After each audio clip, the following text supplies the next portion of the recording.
Pinel, comment ça marche et comment sélectionner un Pinel rentable, Valérie? Oui, parce que ce n'est pas le tout d'avoir une réduction d'impôt donc conséquente, on l'a vu, puisqu'elle peut atteindre 63 000 € sur 12 ans.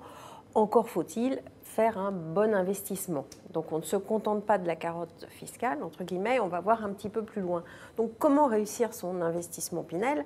D'abord, on choisit une commune dynamique. Une commune dynamique, c'est une commune où il y a une démographie en hausse, où il y a un faible taux de chômage et aussi où il y a des projets d'évolution du cadre de vie, prolongement d'une ligne de métro, d'un tramway.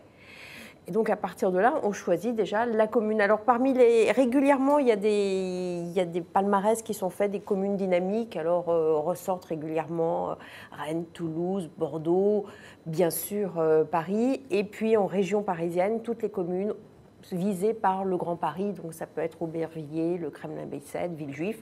Donc, ça, c'est la première chose. Je choisis ma commune. On peut, Valérie, quand même rappeler le mode d'emploi, quand même expliquer justement qu'est-ce qu'on peut acheter dans le neuf, qu'est-ce qu'on peut avoir comme réduction d'impôt. D'accord. Alors, quand même.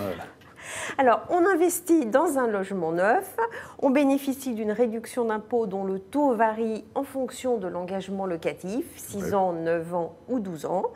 Et on doit louer à des locataires qui respectent des plafonds de ressources, qui utilisent le bien comme résidence principale, et le bailleur doit respecter des plafonds de loyer. D'accord. Bon, une fois qu'on a dit ça, on continue sur la sélection pour avoir un Pinel rentable. Alors, pour avoir un Pinel rentable, on ne surpaye pas son achat, c'est-à-dire que l'on ne va pas vers un immeuble qui sera uniquement dévolu à la location. On choisit un programme qui est vendu à la fois à des propriétaires bailleurs et à des propriétaires occupants. Et enfin, on sélectionne dans la ville, on sélectionne le meilleur quartier, c'est-à-dire le quartier où il y a des commerces, où il y a des écoles, où il y a des transports en commun. Et puis, on choisit un logement qui est censé plaire aux locataires, c'est-à-dire avec une terrasse, des espaces verts, avec une bonne distribution pour fidéliser le locataire. Alors, une fois qu'on a tous ces éléments du puzzle, a priori, on partira sur un Pinel réussi, sachant que le Pinel, en fonction de la localisation géographique, rapporte de 3,5 à 5, voire 6% avant avantage fiscal. D'accord. Alors une question justement, Fabrice qui nous demande si Rennes est intéressant pour investir en Pinel. En principe, oui, absolument, à condition là aussi de choisir son quartier et son programme. Stéphane Descartiers, justement. Alors le Pinel, c'est très demandé, très convoité? Oui, le marché est très dynamique aujourd'hui en Pinel. Alors c'est vrai qu'on peut se projeter aussi sur telle ville. Il y a quand même moi ce que je conseille très souvent, pour ne pas dire toujours aussi aux investisseurs, c'est avant de regarder à 500-600 km, déjà regarder dans sa ville, dans son secteur. Si on est parisien, regarder la première, deuxième couronne. Si on est lyonnais, bien sûr, regarder à Lyon, parce que voilà, on peut avoir peut-être à récupérer ce bien un jour pour nos enfants, ou alors tout simplement dans la gestion pour parfois regarder des petits travaux qui ont pu être faits 4 ou 5 ans après la livraison, autant être sur place. Et puis tout simplement, dans son secteur, sur son marché, on connaît les prix. Donc c'est très difficile depuis Paris d'aller décoder le marché de Rennes ou de Nantes. Donc voilà, on a quand même de bien meilleures chances de faire une bonne opération en achetant sur un marché qu'on connaît. Alors bien sûr, Paris, intramuros notamment, sur le Pinel, ça ne fonctionne pas parce que les prix sont beaucoup trop élevés. Et dans le Pinel, en plus, l'avantage fiscal, il est limité à 5 500 € du mètre. Donc Paris, ça ne fonctionne pas. Et il faut faire attention également sur le Pinel, il y a un type de bien qui fonctionne pas du tout, c'est le studio, le petit studio en Pinel, le 20 mètres carrés. Il est vraiment à éviter parce que là, ce n'est pas le problème des plafonds des économies d'impôt, c'est les plafonds de loyer là, qui sont beaucoup trop bas.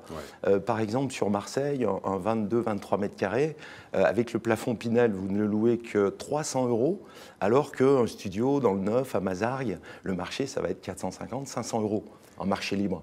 Donc là, sur les studios, il vaut mieux un autre régime fiscal, notamment peut-être du meublé, que du Pinel, parce que là, les plafonds de loyer sont trop bas. Question en direct d'Alice qui nous dit « On a vu récemment que Lille, Dijon et Grenoble étaient les villes les plus intéressantes pour investir dans l'immobilier, mais avec les salaires proposés sur place, est-ce que c'est vrai ?» Les salaires, c'est-à-dire par rapport aux locataires ? Oui, je pense. Alors, les plafonds de ressources des locataires ne sont vraiment pas une contrainte, notamment en province. on ne voit pas de gestionnaires qui nous disent « Ah mais attendez, les plafonds sont trop bas ». Quand on est effectivement à Lille ou à Bordeaux ou à Lyon, de mémoire, je crois que pour un couple avec 2 enfants, il ne faut pas gagner plus de 5 000 € par mois. Lorsque à Lille, on gagne plus de 5 000 € par mois, on devient propriétaire. Donc le marché des locataires, il est là, dans les couples qui vont gagner entre 3 000 et 4 000 € par mois.